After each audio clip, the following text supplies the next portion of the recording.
You take it all together, what do you think's happening in Georgia? They clearly reached a legal step where they got the recommendations from this special grand jury. The DA also has sent what in their jurisdiction is done a little differently, but is tantamount to a target warning, target letter to several people.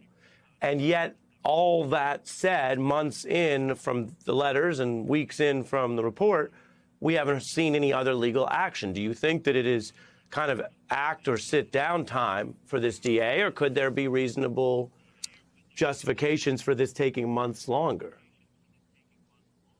So, Ari, first of all, I think we want this process to take a while. I mean, we're talking about the potential indictment of a former president of the United States, something that's never happened before in American history. So my hat's off to, the DA and others to thoroughly study the case and then make a determination.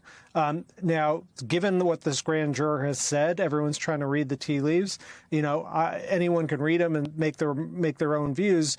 For me, it does sound like the grand jury has recommended indictment of very high up people, including probably Donald Trump. Now, then it's up to the district attorney. What does she do with that? I think the evidence is very strong, and I think the idea that you can just let this skate by. Be one thing if Trump showed some contrition, I did something wrong here, anything like that. He's never done anything. He's never accepted responsibility. And on something so grave, something in which a Georgia election official back, even before that phone call in December said, look, Mr. President, you better stop doing this kind of stuff. Someone's going to get shot. Someone's going to get killed. And he kept on doing it anyway, Ari. I think that's the problem for the district attorney. I don't think anyone who's a prosecutor wants to go and, get the former president. It's no fun for them. It's not it's not like what they signed up to do, to go after a president of the United States. But that's the job. And if you're handed, a bunch of crimes and a recalcitrant individual who is not willing to accept responsibility for what he did, the rule of law is the rule of law. And, it means that it's got to be enforced. So I suspect we will see an indictment of the former president. You think, based on these facts, that's where it's headed in Georgia? Yeah, it'd be a hard thing to look the other way. So far I haven't seen anything exculpatory that says he didn't do it. I know he's calling his phone call perfect, but, that isn't worth particularly very much. And I think that the evidence in that call and elsewhere really demonstrates something that is on the law-breaking side of things.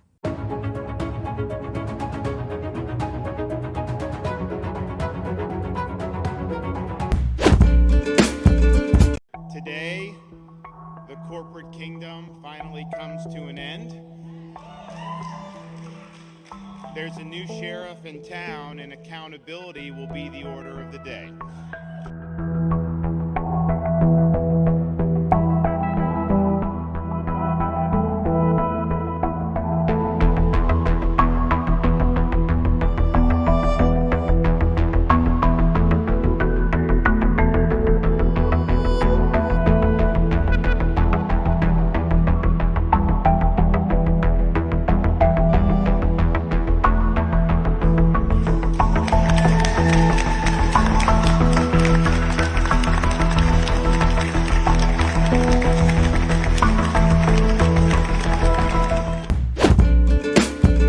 As we told you, Li Mengyang was one of the first people to tell the truth in the United States at great personal cost. She was there. She joins us now.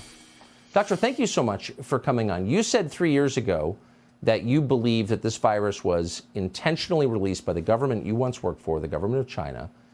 Today, we're hearing in this leak to the Wall Street Journal that it was accidental. Do you believe this leak was accidental or intentional?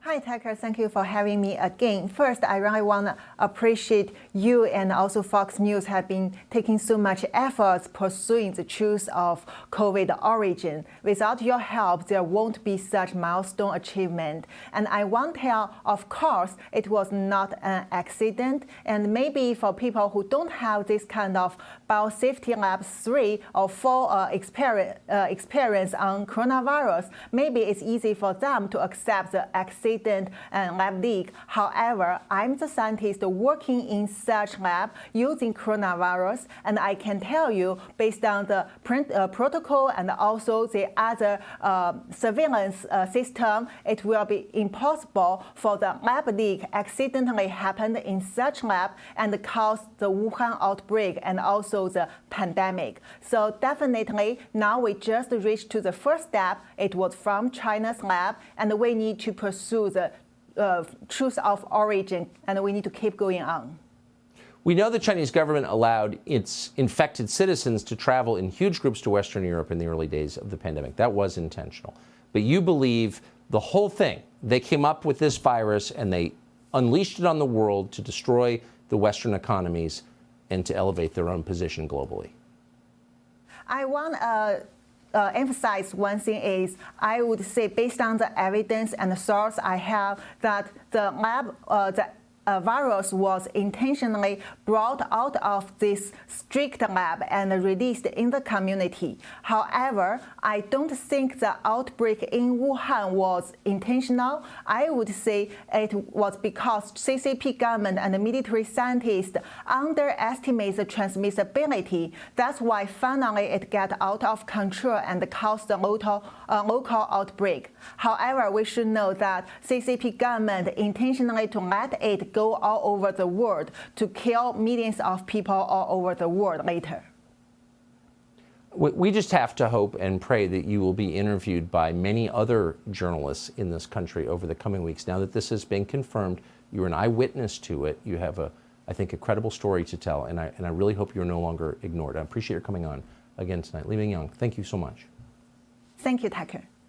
Subscribe to the Fox News YouTube channel to catch our nightly opens, stories that are changing the world and changing your life. From Tucker Carlson tonight. This morning, new bombshell admissions under oath by Fox News founder Rupert Murdoch about how his network handled the fallout of the 2020 election. Court documents show the billionaire head of News Corp admitted that some Fox News hosts knowingly pushed false election claims or even endorsed them outright. The documents are part of a $1.6 billion lawsuit by voting machine maker Dominion Voting Systems. They reveal that Murdoch expressed privately that he saw little evidence of then President Trump's false claims that the election was rigged, despite some of the rhetoric on his own network. The documents show he even said he found half of Trump's claims, quote, BS and damaging. In a statement yesterday, Fox News said in part, quote, Dominion's lawsuit has always been more about what will generate headlines than what can withstand legal and factual scrutiny. And last night, Dominion responded in part, quote, as long-settled law makes clear, the First Amendment does not shield broadcasters that knowingly or recklessly spread lies. I want to bring in Peter Baker, chief White House correspondent for the New York Times, and Carlos Curbelo, former Republican congressman from Florida. Both are MSNBC political analysts. Peter, how significant is it to see admissions from such a powerful figure like Murdoch after revelations that some of these network hosts didn't believe these claims either? Yeah, I think this is very revealing because it talks to not just the election issue and the fight that Dominion has with Fox. It talks to the whole Trump era, and it talks to his sort of symbiotic relationship with Fox over the 4 years of his presidency and obviously in some of the time after that. And I think that what we see from these emails and what we reported, actually, Susan Glasser, my wife, and I reported in our book on the Trump presidency, The Divider, is that the Fox-Trump relationship was key to his political success and also a fascinating look at the dynamics of his support. They were afraid not of Trump so much as they were afraid of Trump's base, because Trump's base was their viewership as they saw it. And they were afraid that in this post-election period, they were losing viewers to Newsmax and other more conservative outlets that were more willing to go along with President Trump's line about the election. And so therefore, basically, they went along with things that they knew, according to these emails, were not true. Carlos, in these court documents, Murdoch says his network was, quote, trying to straddle the line between spewing conspiracy theories on one hand, yet calling out the fact that they are actually false on the other. Talk about the importance of striking that balance in current Republican politics.